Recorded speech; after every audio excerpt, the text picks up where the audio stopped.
जय हिंद साथियों, आप सभी का पुनः स्वागत है आपके अपने चैनल अवध कोचिंग क्लासेस में।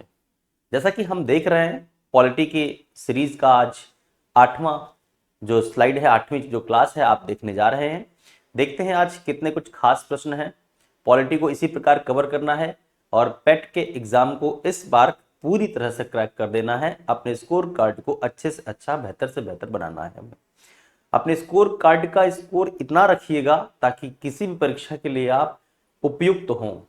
ऐसा ना हो कि स्कोर कार्ड बड़ा कम आ जाए। जीएस 50 क्वेश्चन है, जीएस के पेट में जीएस का एक अहम रोल प्ले होता है, इसलिए जीएस पर फोकस करना बहुत जरूरी है।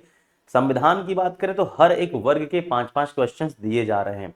अब अगर हमने जो क्वेश्चन के कलेक्शन बना रखे हैं, जो पेपर में आए हुए हैं और जो उम्मीद है कि ये क्वेश्चंस आ सकते हैं, उनका जो कलेक्शन निकाला गया है, इन्हीं में से आपको पढ़ना है, बाहर नहीं जाना है। मुश्किल से 15 या 20 क्लासेस में ये पूरी पॉलिटी खत्म हो जाएगी। अभी हम 8वें क्लास को देख रहे हैं। ओके, तो चलिए शुरू करते हैं आगे। पहला प्रश्न कह रहा है भारतीय संसद बनती है। देखिए संसद, इसके पहले हम लोगों ने बात की थी, यानी कि जो आपके पेट के अकॉर्डिंग मौलिक कर्तव्य तक दिया गया था। मौलिक कर्तव्य के बाद देखिए अब हम सीधे सीधे आ गए हैं संसदीय व्यवस्था पर, संघ की यानी संसदीय व्यवस्था, संघ की कार्यपालिका भाग 5 पर। और इसमें सारे ही जो आपके चैप्टर हैं, न्यायालय, ये सब इसी में कवर हो जाएंगे। तो अब देखिए पहला प्रश्न इतना अच्छा दिया हुआ है, भारतीय संसद बनती है। संसद किससे मिलकर बनती है? देखो भाई, संसद के लिए आप एक काम करो, आप लिख लो ये है संसद। ठीक है, संसद। संसद के 3 अंग हैं, 3 अभिन्न अंग हैं। पहला है राज्यसभा, पहला है राज्यसभा। आप कहोगे सर जी लोकसभा पढ़ा गया है। बिल्कुल, मैं अभी समझाता हूं, आप बिल्कुल बने रहिए, बस पढ़ने के तरीके को थोड़ा सा बदला गया है बस। फिर है लोकसभा, लोकसभा, और फिर है आपका राष्ट्रपति। ये क्या है भैया? राष्ट्रपति, राष्ट्र का मुखिया। ठीक है, इन तीनों से मिलके बनती है संसद। संसद का निर्माण कैसे होता है? राज्यसभा, लोकसभा, राष्ट्रपति। देखो ध्यान समझना, संसद को हमने क्या किया है, संसद का संधि विच्छेद कर लो, सन प्लस सद। अब देखो ये संधि विच्छेद दोस्त सही नहीं है, हिंदी के अनुसार ये सही नहीं है। लेकिन अगर कोई अनजान बच्चा जो हिंदी की जानकारी ना रखता हो, वो संसद का संधि विच्छेद कैसे करेगा? वो कुछ इसी प्रकार करेगा। ठीक है, तो अब देखें, इस सा से जो गिनती बनती है वो है 7, इस ना से जो गिनती बनती है वो है 9। तो आर्टिकल कौन सा मिल गया हमको? 79। आर्टिकल मिला हमको 79। अब अगली गिनती क्या कहती है? अगली गिनती 80 कहती है, अगली 81 कहती है, अगली 82 कहती है। तो हम 2 लेंगे, 80 नहीं लेंगे। अब राष्ट्रपति में जितने अक्षर हैं, 1 2 3 4 5, हम ये 5 गिन लेंगे। यहाँ पे आर्टिकल क्या है? यहाँ पे देखो आर्टिकल 79 जो है ये बता रहा था संसद के बारे में। आर्टिकल 80 कह रहा है राज्यसभा के बारे में, आर्टिकल 81 कह रहा है लोकसभा के बारे में। 82 का 2, राष्ट्रपति में कितने अक्षर हैं ये हमने गिन लिया, मिल गया हमको 5, हो गया 52। राष्ट्रपति किस आर्टिकल में है? राष्ट्रपति 52 में है। तो हमें ये समझ में आ गया, इसके अनुसार हमारा उत्तर क्या होगा कि लोकसभा, राज्यसभा, लोकसभा और राष्ट्रपति के द्वारा, लोकसभा, राज्यसभा एवं राष्ट्रपति के द्वारा। तो उत्तर हमारा सही हो गया। क्या हमारा? कि भैया चौथा उत्तर इसका हमारा सही हुआ ऑप्शन। ठीक है, चलो आगे बढ़ते हैं। अगला प्रश्न कह रहा है भारत का राष्ट्रपति। भारत का राष्ट्रपति कौन होता है? मैंने कहा भारत का राष्ट्रपति देश का सब मुखिया होता है, राज्यों का प्रधान होता है। जो भारत का राष्ट्रपति है वो राज्य का प्रधान, यानी राज्य में, यानी जो अगर हम कहें यहां राज्य शब्द जो है कंट्री यानी कि स्टेट की बात करते हैं तो ये कंट्री को दर्शाता है। हम जब विश्व स्तर पर देशों की बात करते हैं तो हमें स्टेट बोलते हैं। स्टेट यानी कि जो छोटे छोटे और जो सब देश हैं वो एक विश्व के लिए क्या है? राज्य हैं। हमारे भारत में जो छोटे छोटे स्थान हैं उन्हें हम राज्य कहते हैं, उन राज्यों से मिलकर बनता है भारत। तो छोटे छोटे यानी देशों से मिलकर यानी बनता है विश्व। तो विश्व में जो देश हैं उन्हें हम राज्य कहते हैं। तो अगर देखें तो राष्ट्रपति क्या है, राज्य का प्रधान है, एक देश का मुखिया है, सीधी सी बात है। अभी आपने इसको उत्तर किया था। आगे बढ़ते हैं। अगला प्रश्न कह रहा है भारतीय संविधान का कौन सा अनुच्छेद राष्ट्रपति के पद के लिए पुनर्निर्वाचन की योग्यता निर्धारित करता है। पुनर्निर्वाचन राष्ट्रपति के पद में कैसा क्या है, राष्ट्रपति का पुनर्निर्वाचन। देखिए राष्ट्रपति का पद दिया है 52 में, ये है पद, ठीक है। ये रहा राष्ट्रपति का निर्वाचन, निर्वाचन ये रहा आपका राष्ट्रपति के निर्वाचन की रीत, ये रीत रही। और ये रहा आपके राष्ट्रपति के पुनर्निर्वाचन, ये रहा पुनः निर्वाचन की बात हो रही है यहां पे, ये रहा पुनर्निर्वाचन की बात, ठीक है भैया।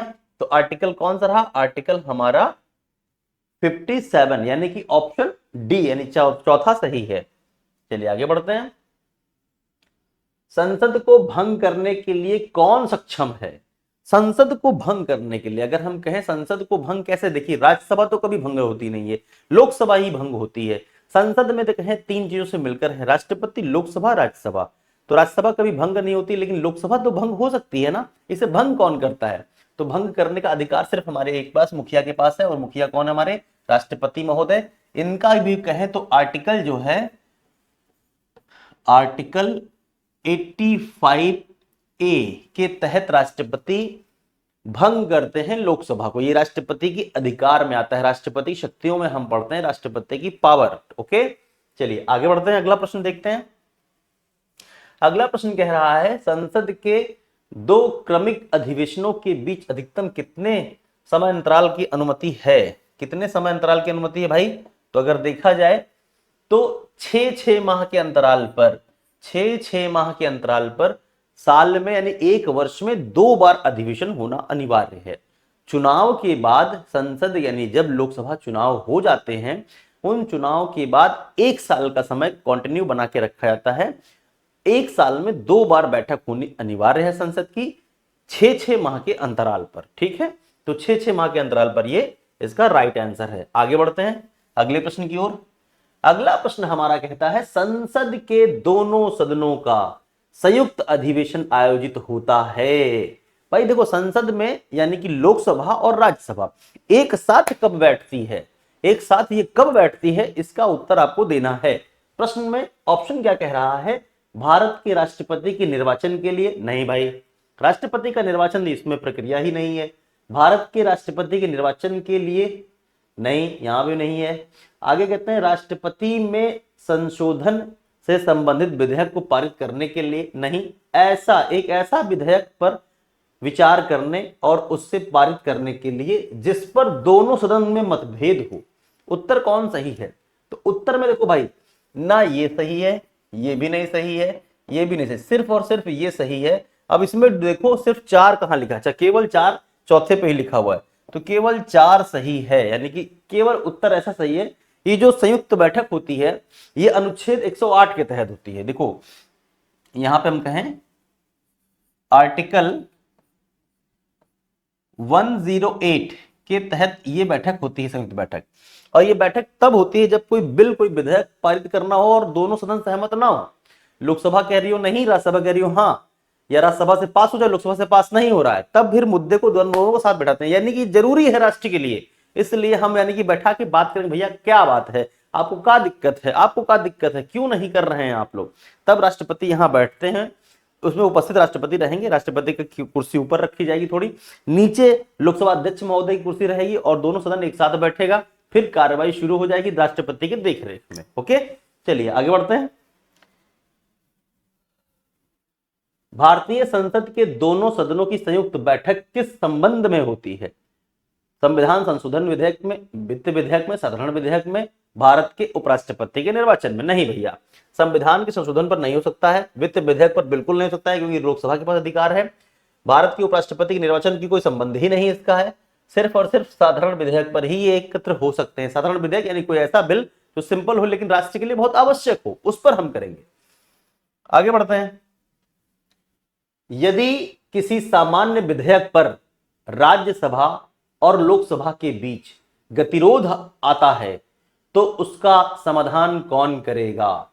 राज्यसभा और लोकसभा के बीच गतिरोध आ जाता है तो उसका समाधान कौन करेगा? उसका समाधान संसद की संयुक्त बैठक के द्वारा किया जाएगा। दोनों में गतिरोध अगर आ गया है तो आर्टिकल 108 मैंने अभी कहा कि यही हम चर्चा, देखिए उसी प्रश्न को कितनी प्रकार से पूछ सकते हैं आप सोचिए। एक ही प्रश्न है आर्टिकल 108, हम पिछले 3 क्वेश्चनों से देख रहे हैं कि संयुक्त बैठक यानी इसको कितने प्रकार से वो क्वेश्चंस उठाकर पुट कर सकता है हमसे घुमा घुमा कर कि भैया आप कंफ्यूज मत होइएगा। ओके, हालांकि ये प्रश्न काफी बार पूछा गया है। आगे बढ़ते हैं, देखिए अगला, संविधान संशोधन प्रस्ताव के संबंध में दोनों सदनों में मतभेद होने की स्थिति है। स्थिति में क्या होगा भाई? दोनों सदन की मतभेद जाएंगे फिर बात आ जाएगी, संयुक्त बैठक बुलाई जाएगी, संयुक्त अधिवेशन में फैसला होगा। अगर दोनों में भाई देखिए संविधान संशोधन, यहां पे संविधान संशोधन प्रस्ताव के संबंध में दोनों सदनों में मतभेद अगर हो जाएगा, अगर संशोधन की बात आ गई, मतभेद हो गया, तब तो भैया ये काम नहीं चलेगा, संयुक्त बैठक का काम वहां नहीं चलेगा। राज्यसभा की इच्छा अनुसार ये तो हो ही नहीं सकता है, बिल्कुल नहीं। लोकसभा की इच्छा अनुसार ये भी नहीं। भैया फाइनली क्या होगा? प्रस्ताव गिर जाएगा। जब लोकसभा राज्यसभा में किसी विधेयक पर बहस छिड़ जाएगी तो ये प्रस्ताव गिर जाएगा और फिर अगली बार पुनः कुछ 6 महीने के गैप पर ये प्रस्ताव फिर ला सकते हैं आप, लेकिन थोड़े से चेंजेस के बाद, यानी संशोधन कर सकते हैं आप, लेकिन प्रस्ताव गिरेगा तब जब दोनों सहमत नहीं होंगे। किस पर? संविधान संशोधन की प्रक्रिया पर। संविधान संशोधन, भारत में संविधान संशोधन के जो प्रस्ताव हैं वो एक साधारण बहुमत, विशेष बहुमत, विशेष प्लस राज्यों की सहमति से 3 प्रकार से ये हम करते हैं। अगर इसमें से अगर कोई चीज नहीं हो रही है तो वो प्रस्ताव फिर गिर जाएगा भाई। ओके, चलो आगे बढ़ते हैं। कौन सी प्रथा संसदीय प्रणाली को भारत की देन बताता है? यानी कि कौन सी प्रथा है जो संसदीय प्रणाली में भारत की देन है? हालांकि संसदीय जो व्यवस्था है वो हमने इंग्लैंड से ली है, लेकिन इनमें जो ऑप्शन दिए हैं उनमें कौन सा ऐसा वो है जिसको भारत ने स्वयं दिया है? तो शून्यकाल, ये शून्यकाल की जो अवधि है भारत सरकार द्वारा यानी भारत के लोगों द्वारा दी गई है। ये जो समय होता है शून्यकाल, देखिए दोपहर यानी कि जैसे ही 12 बजता है, यानी कि जैसे ही एएम लगता है तो 12 यानी कि 00 हो गया। 12 के बाद कहें 1 का समय, यानी कि ये 1 का समय अगर कहें तो ये क्या है? शून्यकाल है। दोनों के बीच 0 आ रहा है। जबकि अगर देखा जाए 11 बजे से 12 बजे के बीच का जो समय होता है ये जो है प्रश्नकाल के तौर पर रखा जाता है। लेकिन जो शून्य काल है इसकी सबसे बड़ी विशेषता यह है कि शून्य काल में हम जनहित मुद्दों पर विपक्ष सरकार से प्रश्न करती है और सरकार इनके प्रश्नों का उत्तर देने के लिए बाध्य नहीं है, वो उत्तर दे अथवा ना दे। शून्यकाल की शुरुआत अगर कही जाए तो शून्यकाल की शुरुआत जो है मीडिया की देन है। ये मीडिया के द्वारा ही ये शब्द निकाला गया था और ये भारत के संविधान में तब से जोड़ा जा चुका है। ओके, भारतीय संविधान के किस अनुच्छेद के अंतर्गत भारत के राष्ट्रपति पर महाभियोग चलाया जाएगा? ये हटा दीजिए भाई। हाँ, भारतीय संविधान के किस अनुच्छेद के अंतर्गत भारत के राष्ट्रपति पर महाभियोग चलाया जाएगा? महाभियोग की बात करें अगर, देखिए ये जो महाभियोग शब्द है, ये महाभियोग शब्द सबसे पहले यानी कि सर्वप्रथम अगर कहें तो सर्वप्रथम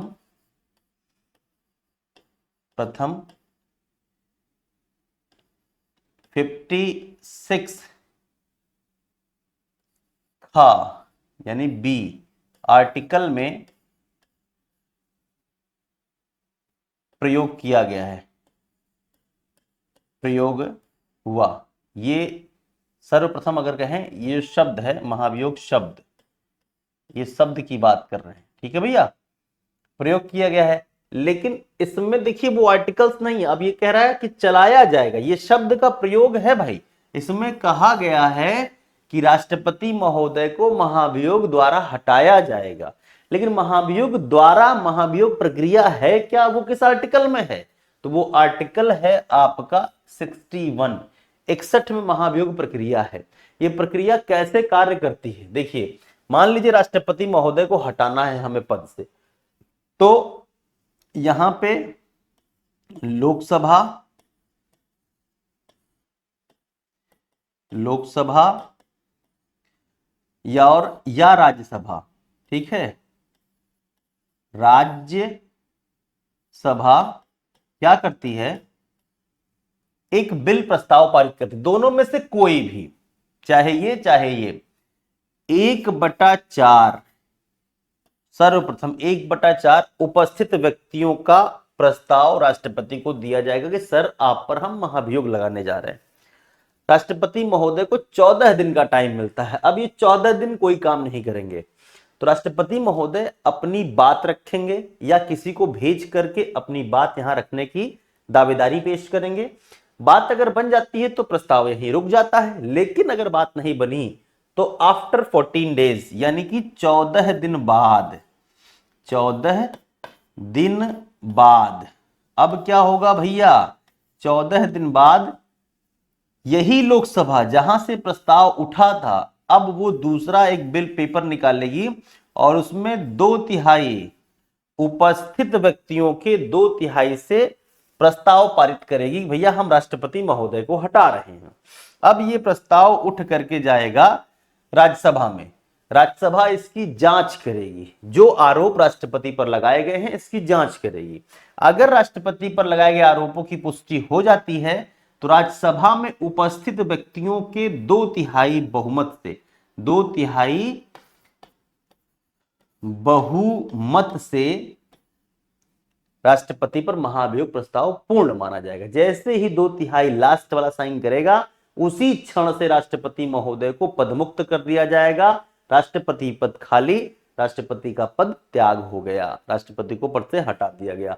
तो ये जरूर समझ लीजिएगा अनुच्छेद 61 में है, ये महाभियोग किसी भी सदन से शुरू हो सकता है, किसी भी सदन से प्रारंभ हो सकता है, चाहे वो लोकसभा हो अथवा राज्यसभा हो, किसी भी सदन से ये प्रारंभ होगा। जिस भी सदन से ये प्रारंभ होगा वहां पे कितना है, 1/4 उपस्थित व्यक्तियों का 1/4 साइन किया हुआ, हस्ताक्षर किया हुआ एक पत्र राष्ट्रपति महोदय को सौंपना है कि सर आप पर हम महाभियोग लगाने जा रहे हैं। उसके बाद 14 दिनों तक वो कोई कार्य नहीं करेंगे।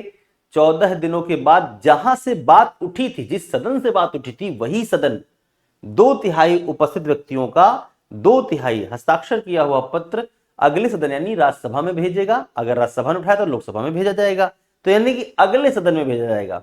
वहां पर क्या होगा, इसकी जांच होगी कि राष्ट्रपति ने क्या किया है, वास्तव में जो आरोप प्रत्यारोप लगाए गए हैं क्या वो सही हैं। अगर ऐसा है तब फिर उनके उपस्थित व्यक्तियों का 2/3 व्यक्तियों की साइन की आवश्यकता होती है, और अगर उन लोगों ने हस्ताक्षर कर दिया तो राष्ट्रपति महोदय को पदमुक्त कर दिया जाएगा। ये थोड़ा सा जटिल प्रक्रिया है, ध्यान रखिएगा। यहाँ पे 2/3 और यहाँ पे 1/4, ये ध्यान रखिएगा। बच्चे गलती क्या करते हैं, बच्चे यहाँ पे 1/3 ले आते हैं। 1/3 क्या होता है, देखो भाई 1/3 की बात करते हैं तो ये राज्यसभा की बात हो रही है। यहाँ पे राज्यसभा में हर दूसरे वर्ष, राज्यसभा में हर दूसरे वर्ष 1/3 लोग पद मुक्त होते हैं, पद मुक्त होते हैं भैया। वो राज्यसभा की 1/3 प्रक्रिया है, यहाँ पे 2/3 की बात चल रही है। यही गलती बच्चों में होती है कि 2/3 की 1/3, 2/3 की 1/3। ओके, चलो आगे बढ़ते हैं अगले प्रश्न की ओर। अगला प्रश्न कह रहा है संविधान के किस अनुच्छेद में उपराष्ट्रपति पद का प्रावधान किया गया है। तो उपराष्ट्रपति पद का प्रावधान अगर हम बात करें, उपराष्ट्रपति पद के प्रावधान की उल्लेख की जाए तो वो आर्टिकल 63 में है, अनुच्छेद 63 में उपराष्ट्रपति के पद का उल्लेख है। देखो इसमें फिर मैंने कहा इसमें राष्ट्रपति दिया हुआ है, राष्ट्रपति का पद है इसमें देखा जाए तो कार्यपालिका का प्रधान राष्ट्रपति होगा, कार्यपालिका का प्रधान, कार्यपालिका का प्रधान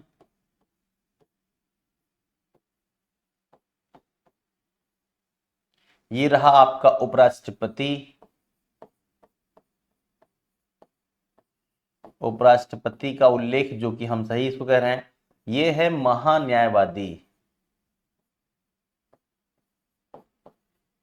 महान्यायवादी ये है आपका सरकार का वकील, अटॉर्नी जनरल ऑफ इंडिया, महान्यायवादी। ओके, तो हमारा उत्तर क्या हुआ भैया, अनुच्छेद 63। चलिए आगे बढ़ते हैं, अगले प्रश्न की ओर चलते हैं। अगला प्रश्न कह रहा है संविधान के किस अनुच्छेद के अंतर्गत मंत्रीगण सामूहिक रूप से लोकसभा के प्रति उत्तरदायी होते हैं। मंत्रीगण जितने भी हैं वो लोकसभा के प्रति उत्तरदायी होंगे। ये किस आर्टिकल में है? तो लोकसभा के प्रति मंत्रिमंडल की बात करें तो वो आर्टिकल 74 में मंत्रीगण जो है लोकसभा के प्रति उत्तरदायी होते हैं। 75 में प्रधानमंत्री का जिक्र किया जाएगा, मंत्रिपरिषद का जिक्र किया जाएगा, और आर्टिकल 76 आप अभी पढ़ चुके हैं, महान्यायवादी की बात है। आगे चलिए देखते हैं। अगला कह रहा है संविधान का कौन सा अनुच्छेद मंत्री परिषद के गठन के बारे में आधारभूत नियम निर्धारित करता है? तो वो आर्टिकल 75 है कि मंत्री गणों का एक गठन होगा जिसका मुखिया एक जो है प्रधानमंत्री, सरकार का मुखिया इन चेहरा बनेगा वो, और एक मंत्री परिषद होगी। बहुमत दल के लोग एक मंत्री परिषद बनाएंगे जिसका एक मुखिया होगा, वही मुखिया प्रधानमंत्री होगा। ठीक है, इसका खंड जो है 75 क्लॉज 1 प्रधानमंत्री का उल्लेख करता है भैया, पीएम का, पीएम यही होगा। ओके, चलिए आगे बढ़ते हैं। भारत के महान्यायवादी, अभी मैंने आपसे बात की महान्यायवादी की नियुक्ति का संबंध के अनुच्छेद कौन सा है? तो महान्यायवादी भैया बताओ, ये तो आपका हो गया संसद। ये क्या है? संसद है ये भैया। ये क्या है? ये महान्यायवादी है। ये उपराष्ट्रपति, अभी हम लोगों ने पढ़ा उपराष्ट्रपति। ओके, फिर ये देखते हैं, ये था आपका संघ की कार्यपालिका का प्रधान, संघ की कार्यपालिका, पालिका का प्रधान कौन है? राष्ट्रपति प्रधान। ये संघ की कार्यपालिका का प्रधान कौन है? राष्ट्रपति है। तो इस आर्टिकल में सारे आर्टिकल का उल्लेख कर दिया गया है। आपका उत्तर कौन सही है भैया? Article 76, option C. आगे बढ़ते हैं। संविधान के किस अनुच्छेद द्वारा संसद की संयुक्त बैठक का प्रावधान है? संसद की संयुक्त बैठक का प्रावधान मैंने आपको बताया, अभी शुरुआत में हम लोगों ने क्लास किया, इसको देखा था। अनुच्छेद 108 में संयुक्त बैठक का आह्वान है। संयुक्त बैठक अब तक कुल 3 बार हुई है। ये बैठक अब तक कुल 3 बार हुई है। पहला 1961 में दहेज प्रथा अधिनियम पर, दहेज प्रथा पर हुई थी, प्रथा एक बिल था। फिर 1978 में हुई थी, ये था बैंकिंग पर, बैंकिंग पर हुई थी। और फिर आता है 2004, ये 2002 में चला, 2003 तक रहा। ये जो बना ये है पोटा पर। पोटा क्या होता है भैया? पोटा एक कानून था पहले, पोटा को अब समाप्त कर दिया गया। किसी भी व्यक्ति पर आतंकवादी गतिविधियां लिप्त होने पर पोटा लगाया जाता था। इसका सबसे बड़ा उदाहरण राजा भैया है। उत्तर प्रदेश में जब मुख्यमंत्री मायावती का शासनकाल था तो मायावती राजा भैया यानी प्रताप जो गढ़ के कुंडा के राजा भैया हैं उन पर ये हमेशा पोटा लगता था। पोटा के तहत वो आए दिन बेचारे जेल में रहा करते थे। तो पोटा एक ऐसा कानून था जो किसी वजह से, अभी करंट टाइम में देखें हम, रासुका एक्ट है। रासुका एक्ट अभी सरकार क्या कर रही है, किसी भी जो सरकार के विरुद्ध अगर बोलने का प्रयास कर रहा है, सरकार की कृतियों को उजागर कर रहा है, उस पर रासुका एक्ट लगाया जा सकता है। ये अभी नए प्रावधान हैं। ओके, चलिए आगे बढ़ते हैं। लोकसभा एवं राज्यसभा के संयुक्त अधिवेशन के विषय में प्रावधान संविधान के किस अनुच्छेद में किया गया है? लोकसभा व राज्यसभा के संयुक्त अधिवेशन, अभी देखिए उसी प्रश्न को घुमाकर पूछा गया। संयुक्त अधिवेशन यानी कि आर्टिकल 108 3 बार हुआ है भैया, तीनों बार का याद रखिएगा। चलिए आगे बढ़ते हैं। आगे कह रहा है संविधान के किस अनुच्छेद में धन विधेयक को परिभाषित किया गया है? धन विधेयक, धन विधेयक 110 में है भैया, आर्टिकल 110 में धन विधेयक है। धन विधेयक को विशेष ध्यान रखेगा। ये जो आपका है सुप्रीम कोर्ट है, पेपर के लिए बहुत इंपॉर्टेंट है। ये सुप्रीम कोर्ट है, इनसे कोई लेना देना नहीं है, ये एग्जाम के पॉइंट ऑफ व्यू से इंपॉर्टेंट भी नहीं है। ये जरूर 124 सर्वोच्च न्यायालय को याद रखिएगा। चलिए आगे बढ़ते हैं। संसद के किसी सदस्य की सदस्यता तब समाप्त समझी जाती है यदि वह बिना सदन को सूचित किए अनुपस्थित रहता है। अगर कोई सांसद, संसद यानी लोकसभा अथवा राज्यसभा की बात हो रही भाई, लोकसभा अथवा राज्यसभा का कोई सांसद कितने दिन अगर संसद के अंदर ना आए तो उसकी जो है, उसकी जो क्षेत्र है या उसका जो मेंबरशिप है वो रद्द हो सकती है, खत्म हो सकती है। तो वो बात कहें आपकी तो 60 दिनों का ये प्रावधान रखा गया कि 60 डेज अगर कोई सांसद बिना अध्यक्ष महोदय को बताए हुए अनुपस्थित रहता है सदन से तो उसकी सदस्यता समाप्त हो सकती है। ये प्रावधान है जो है 60 दिनों का। ओके, मान लीजिए जैसे इसको एग्जांपल अगर ले लें, जैसे कि मानकर चलिए अभी देखिए बहुत से सेलिब्रिटी हैं जो बन जाते हैं, जैसे कि सचिन तेंदुलकर जब हुआ करते थे, यानी कि राज्यसभा के सांसद थे सचिन तेंदुलकर जी। अभी रेखा जी को देखा होगा, रेखा जी राज्यसभा सांसद रही। तो जया जी हैं, अगर हम बात करें जया जी वर्तमान समय में भी हैं, तो अपनी फिल्मिक करियर के दौरान या सचिन मैच खेलते हैं तो मैच के दौरान वो कभी कभी बहुत दिनों तक नहीं आते थे। कुल देखा जाए सचिन तेंदुलकर जी ने 6 वर्षों के कार्यकाल में शायद वो 11 बार संसद में यानी राज्यसभा में प्रवेश किए हैं। तो अगर आप देखा जाए तो 6 वर्षों में सिर्फ 11 बार, यानी कि कहां रहे भैया आप। तो जाहिर सी बात है वो अपने कर्तव्यों का पालन कर रहे हैं, राष्ट्र के लिए खेलते हैं, राष्ट्र का नाम गौरवान्वित करते हैं। तो इसलिए क्या हुआ, उन्होंने बता रखा है कि सर मैं साउथ अफ्रीका दौरे पर जा रहा हूं, मैं इंग्लैंड दौरे पर जा रहा हूं, मैं ऑस्ट्रेलिया दौरे पर जा रहा हूं, ये ट्रॉफी है, ये मैच है। तो ये यूनिफॉर्म इन्होंने कर दिया। यूनिफॉर्म करने के बाद क्या होता है कि भाई चलो उसने बताया है, छुट्टी वो लेके गया है, तो 60 दिन का प्रावधान नहीं होगा। अगर ऐसा ना बताएं और फिर गायब हो जाएं तो फिर उनकी सदस्यता समाप्त की जा सकती है 16 डेज, आफ्टर 16 डेज। ओके, एक वर्ष, यहां पे वर्ष कर लें भाई। एक वर्ष में कम से कम कितनी बार संसद की बैठक होना अनिवार्य है। शुरुआत के पहले या दूसरे प्रश्न में हम लोगों ने देखा था एक वर्ष में 2 बार होना है, 6 माह के अंतराल पर। ठीक है, 6 माह और फिर 6 माह के अंतराल पर यह बैठक होना अनिवार्य है भाई, ध्यान रखिएगा। ठीक है, तो उत्तर यहां पे क्या निकल के आया हमारा, दूसरा, यानी कि बी सही है। तो चलिए आगे सत्र की ओर बढ़ते हैं और अगले क्लास की चलते हैं, अगला स्लाइड। ओके।